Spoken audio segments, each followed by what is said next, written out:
So guys, we're finally getting close to the end of the Making Good Shape series. Of course, I'm getting this off from Richard Bozelich's book, Making Good Shape, I think it's called.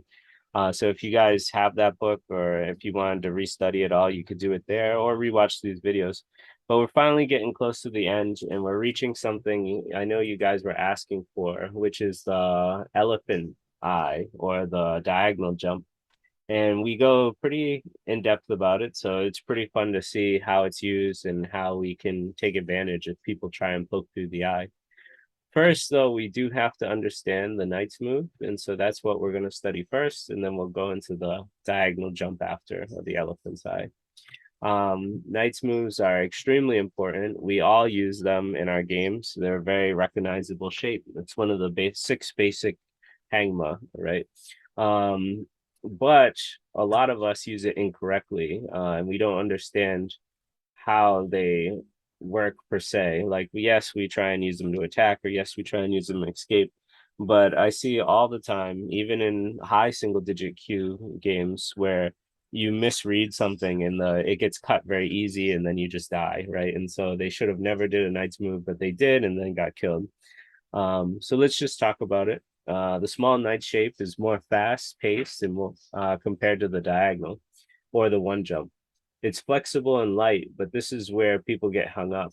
Because it's light, it can be cut very easily. And so when we use these knight's moves, we can expect to use sacrifices when using the knight's jump.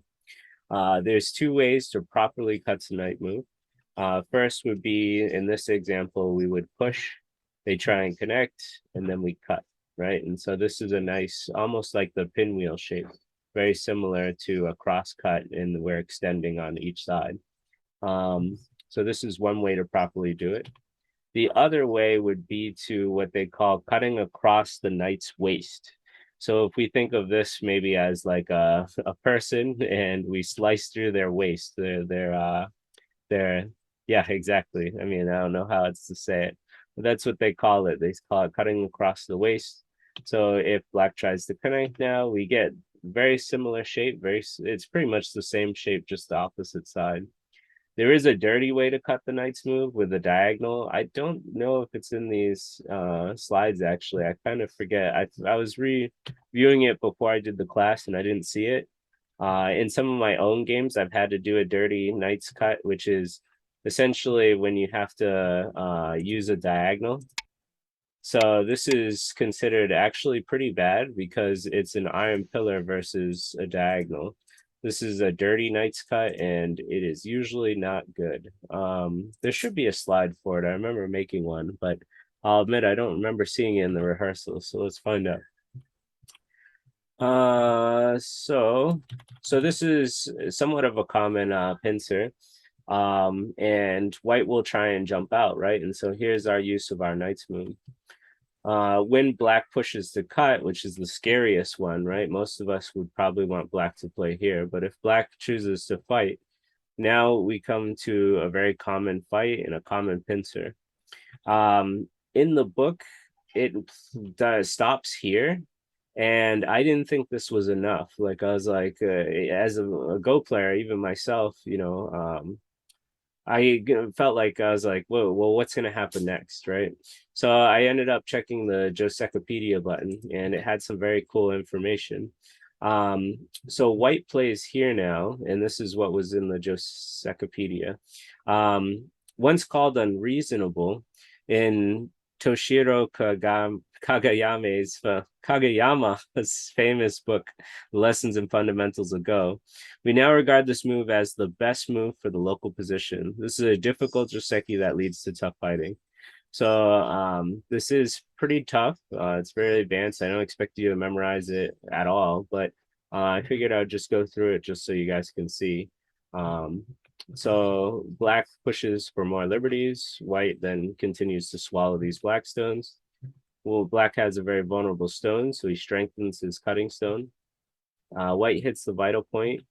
Black hits the vital point. White pushes out for more liberties. This is where white has to connect because there's lots of throw-ins and mess here. So by connecting, we get 5 liberties where black only has 4. So this is where we have enough to kill black. So now black finishes the Joseki by taking the outside and white gets the inside. Once again, I don't expect you to memorize this. It's just I didn't think that this was enough. So I wanted to see what would happen further. And I did like the idea because everyone loves this book. I don't know if you guys have read it, but Kageyama's book is really funny and extremely well written. And so it's cool to see that this was unreasonable and now like it's the only way. Um, I'll move on. So here we have another pincer. So instead of the low move, white plays high and then black pincers. And so once again, we use the knight's move. So now if black cuts across the waist, we can see white produces this fight.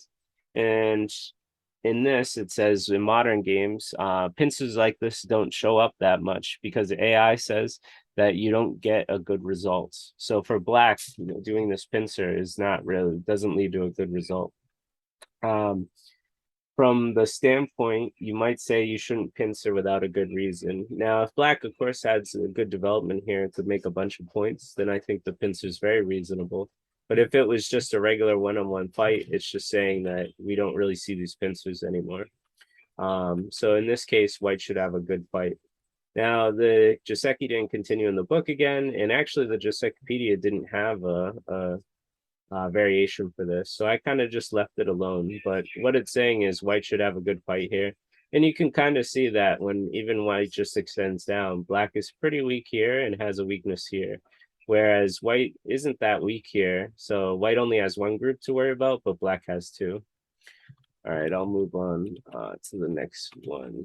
So these are all examples of knight's moves. So in this case, you're gonna always know the answer, but we can always go through and explain why. So here we have a connection, right? So what move will connect these stones? Well, we know that A is a knight's move, so in this lecture, it's definitely gonna be correct. But we can see that if white tries to push forward, then black blocks, and now there's no way to disconnect these two stones, right? So this would be really nice for black.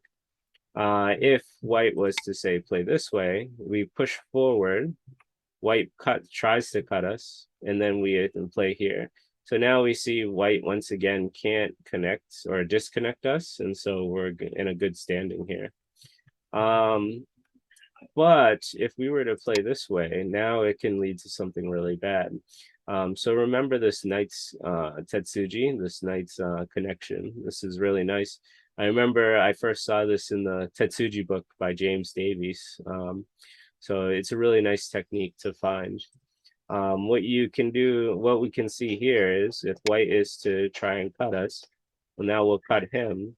But white has enough strength and enough aji to continue to move out. And so this gives white enough space to live.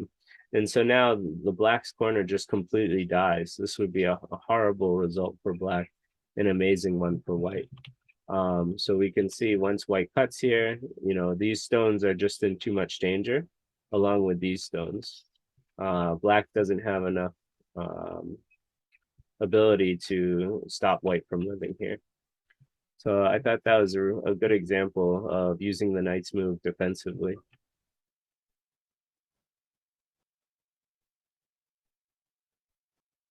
Okay, and so here we have another result. Now, once again, we know the knight's move is the best connection. So once we play here, you can clearly see that black can't disconnect white.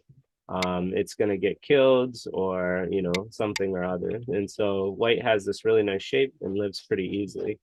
But if we follow the proverb, the one where it says, if we have three stones, we can jump, because of this weakness, it's not going to work out well.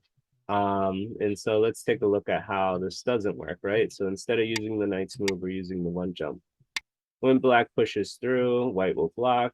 Black has many options, well, two, but both of them work really well. So if black plays here and white was to protect this stone from getting killed, well, now we can Atari, Atari, Atari, and now it's two liberties versus the three. we have to come up with the wrap-up Katsuji or the roll impact, they call it in Chinese. But this is a really, really nice sacrifice Tetsuji. It's very hard, I think, to find at first, but once you see it, it's like actually pretty obvious. Um, but I really like this combination of using these multiple weak points to crush white here. If white was to just take this side, then black gets a ladder, and this ladder is good for black, and so black is making solid thickness on the fertile land side, right? This is a lot of potential territory. And then if black just outright plays this, it's the same thing without a sacrifice. You know, if you value this side more, you can just play this one directly. And of course, if white messes up, then you just get the same result as last time. So really cool. And it contradicts one of the proverbs, which I think is a good idea. The proverbs are there to help you, to give you an idea, a general initiative, or intuition, a general intuition on where you should play. But you always have to read out the other moves around you, right? The other stone formations around you. You can't just blindly follow proverbs. You need to make sure to do your reading. In this case, the proverb doesn't work, and so we need to come up with the knight's defense.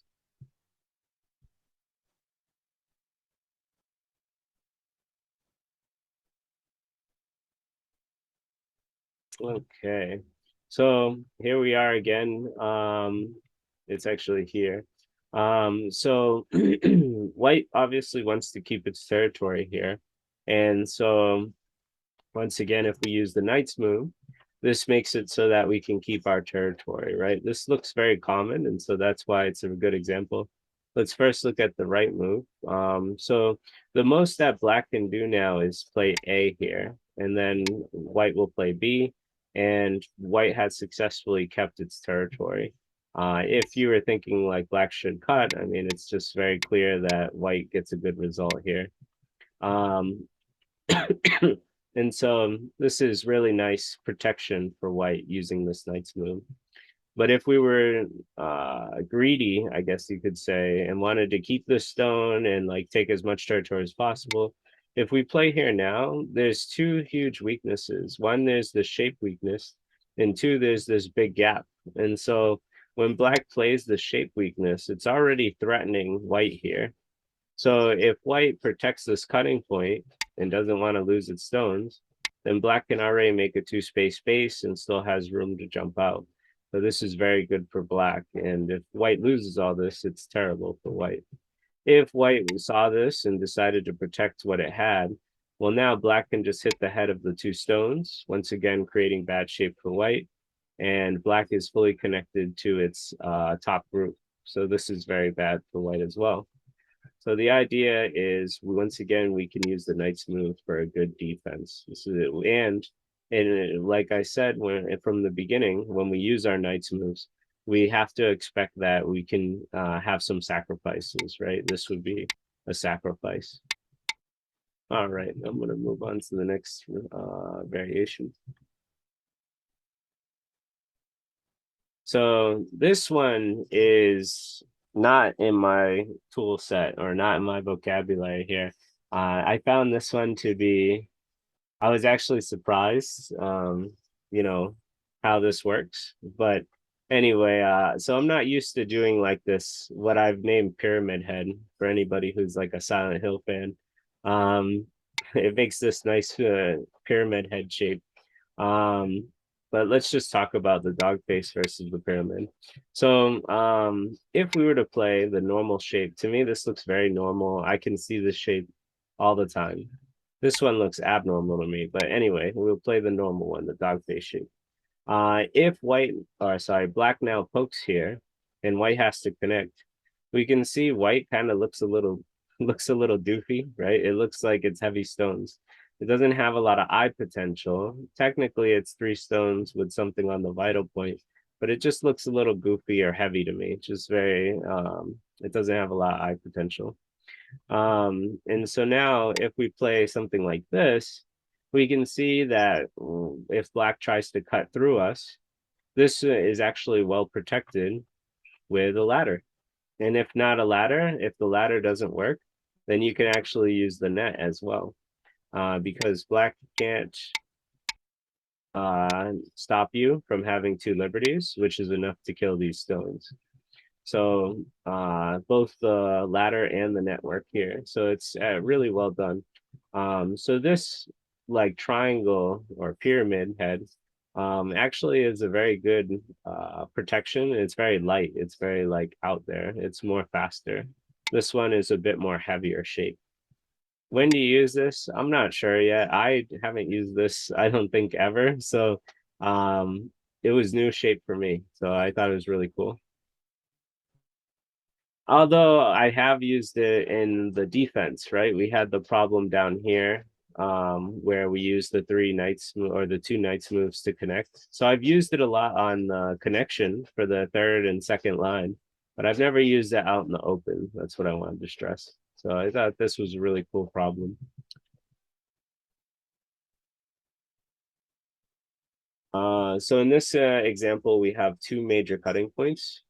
If we were to play the Hante move, so white plays here, and then it is now white's turn, I guess. Um, if we play the Hante move, when black cuts here now, it's kind of devastating. White has to kind of make shape for its stones here, and then black gets to come out. And so now these stones are under a lot of pressure, right? They're either potentially going to get killed or they're going to have to run away, which allows black to get out. And so A and B continue to stay cut. And so it's a big problem.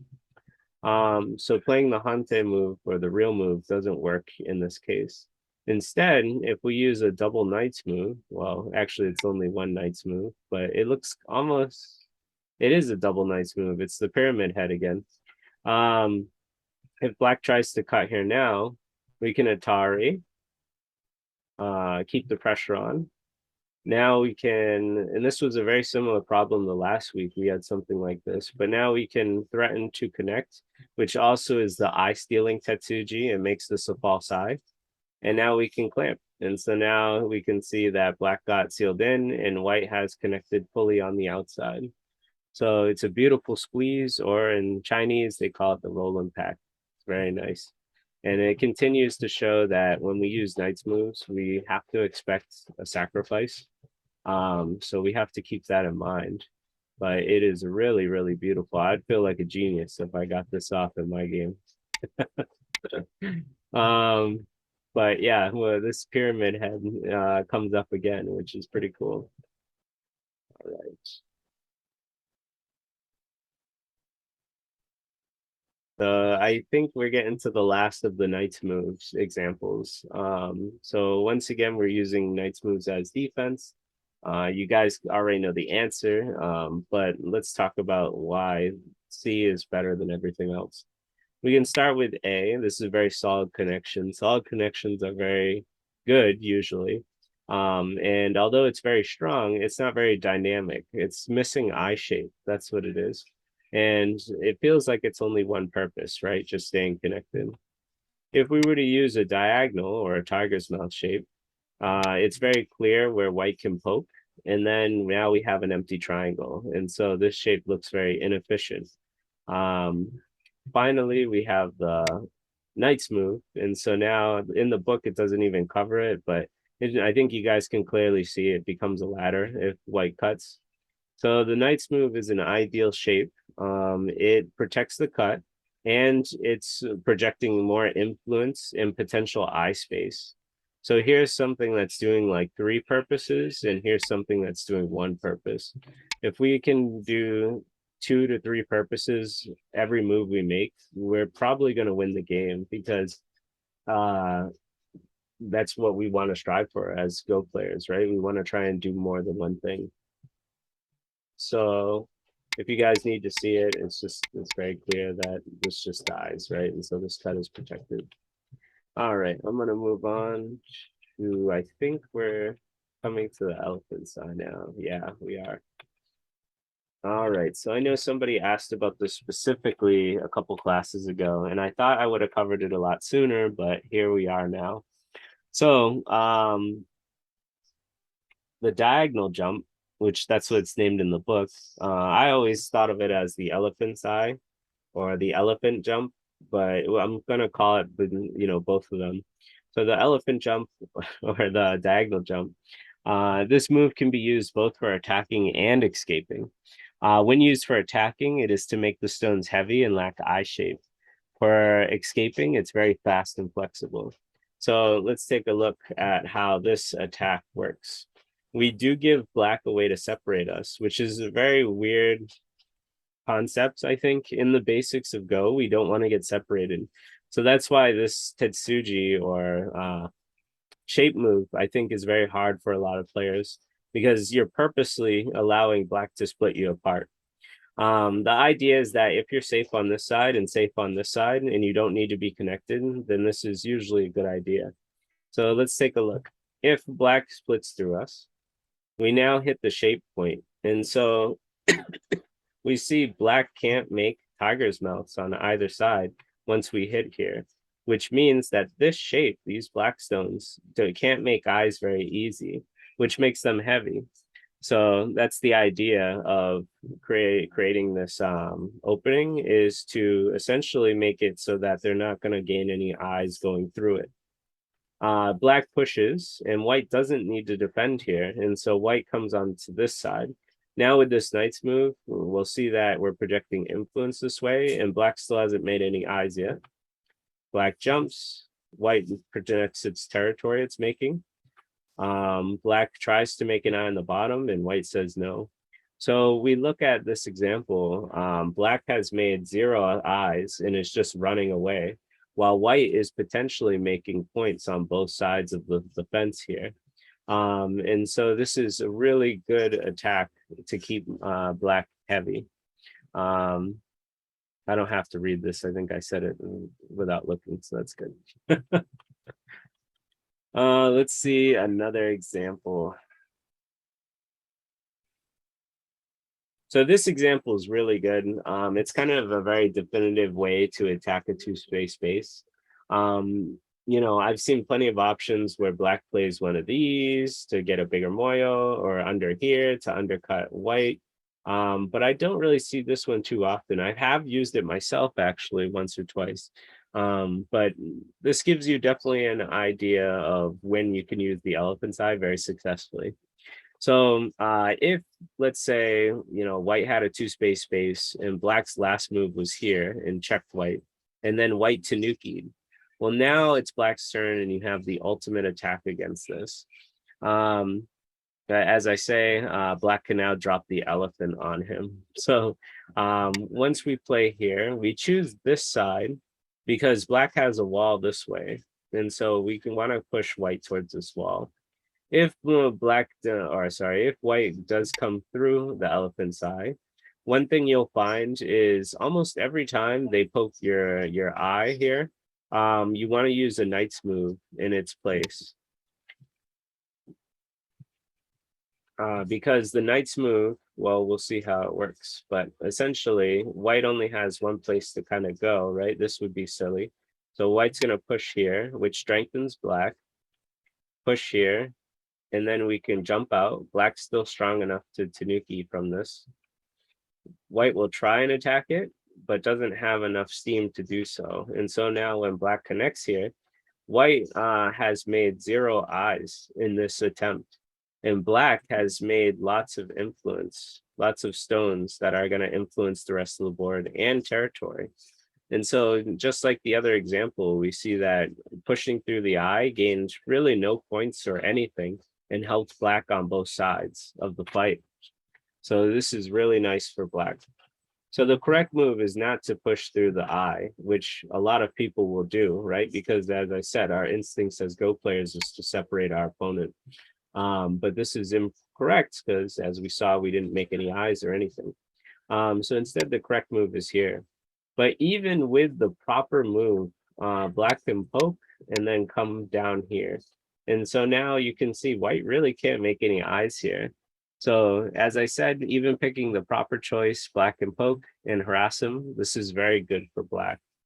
So if your opponent's ever tanuki when you do a checking extension here, when black plays here to hit these stones, know that you can drop an elephant on them. It's very, very, very good. So let's move on to the next one.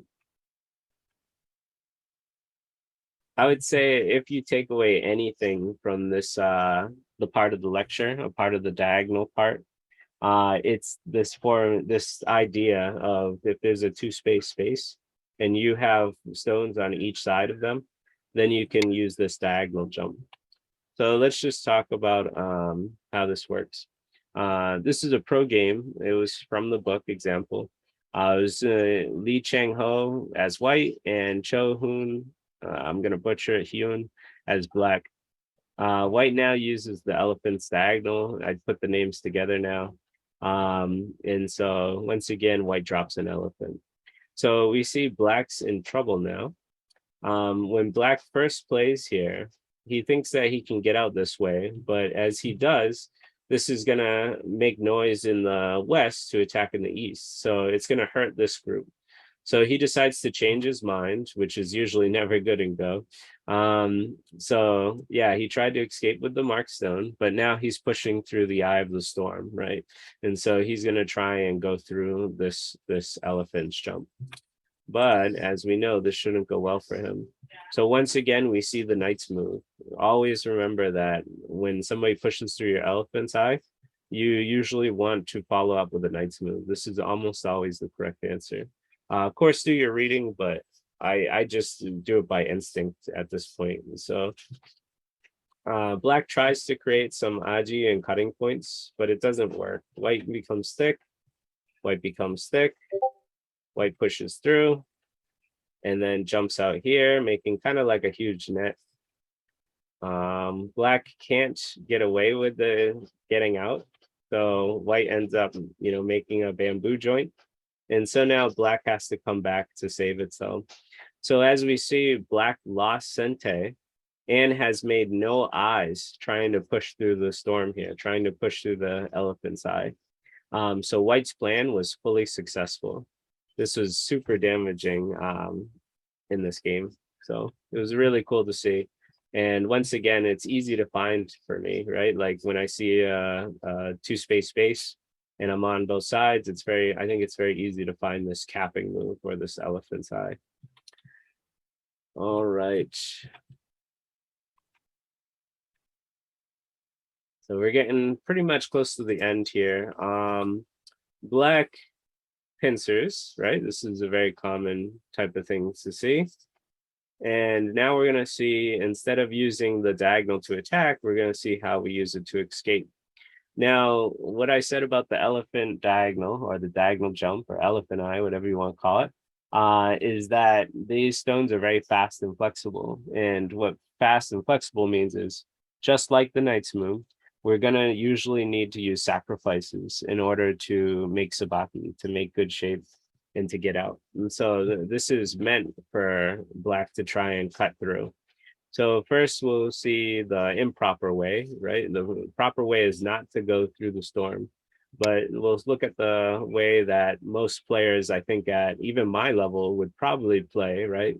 Because once again, we're trained to split our opponent. And so black plays here.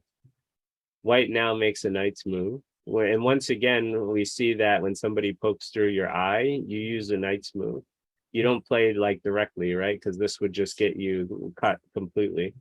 So you play this, and black has to push, right, to save its corner. White comes out, black jumps, and now white can play here. And so now white has successfully made sabaki. We see that black can't cut through here, right? This would be considered bad. There's lots of aji everywhere, lots of cutting points everywhere. And so white's going to make a really good result here. Even though it has to sacrifice 2 stones, it can use these shapes to come out on top. So this is considered very good for white. There are some sacrifices, but that's what we talked about when playing fast or lightly. So now we'll look at this example. If black plays the proper move, white now has to kind of, once again, play lightly, right? We're thinking about sacrifices. So black plays here to take the corner. and then white hugs the stone, neutralizing the stone. This is considered Joseki, and I found it very interesting. Once again, the stone can be sacrificed, but white can make shape out here. All right, so now let's see. So what if black pincers high instead of low? In this, white counter pincers. So like white got pincered and then white pincers this. So this is less of like a connection, like a knight's move or something, and more of like a counter pincer. Black then tries to cut these two stones, and then white now uses the elephant's jump. So once again, it's improper for black to try and come through here. We'll see why. White pushes through, turns, the $1,000 turn, very painful for black. White does the Romeo Juliet split. He cuts through this knight's move, which neutralizes this stone. And then white makes shape. It makes almost like a table or bamboo joint type shape. So we can see black does get a profitable corner, but white ended up taking a lot on the outside. This is considered better for white because white stones are going to influence the rest of the game and are very strong. Finally, if black was to pick the proper move instead of jumping through the eye, white just pushes out, black takes the corner, and white does the $1,000 turn. So now this is considered Joseki or even. White has taken a lot of the outside once again, and black has once again taken the corner. So this is it for the lessons. Do you guys have any thoughts, questions, or just anything in general about like the knight's moves and the diagonal? Do you guys find this helpful? Yeah, I feel like I learned a lot actually, especially about the elephant jump, I've been Mm, calling it. Because yeah. yeah, generally when faced with it, my instinct would be to poke out the eye, but it's I've never I've never actually had it used against me, I don't think. Mm, yeah. For sure. I think even my own instincts say to like cut through. But Yeah. once we learn that it's bad, then we have to come up with other ways to not do that. But one of the most useful things I found reading this chapter, like I said, was this one in particular, because this happens quite often, especially in double digit Q games where you have a two space base and they just ignore it, right? They like Tanuki. Instead, the white should be jumping up to defend itself, right? If it defends itself, then it can save itself. But if it Tanukis, now this that you drop the elephant on them and it's very painful. Uh, Anybody else have any questions or found any of this useful? I'm just generally curious because I did think this was a good lecture. I enjoyed it because I never use the elephant's eye myself since I know it'll get poked out. And every time I see it in a game, I jump through it. See, so yeah, now we're supposed to do the opposite of jumping through it, right? And then on top of that, we know when we can use it now, right? Is when a two space is left alone, right? And with the idea of how to use it, once again, is remember the knight's move. Whether you're using it for defense or attack, when somebody pokes through the side, use the knight's move. There's a few games I remember playing against Vasher in one game where I got to poke through the elephant's eye, and he ended up playing maybe like this instead of the knight's move. And so once we mess up, this is devastating, right? So always remember the knight's move is kind of the follow up when somebody pokes your eye out. Yeah, other than that, all right, guys, I'll end the recording here. But I appreciate you guys coming through.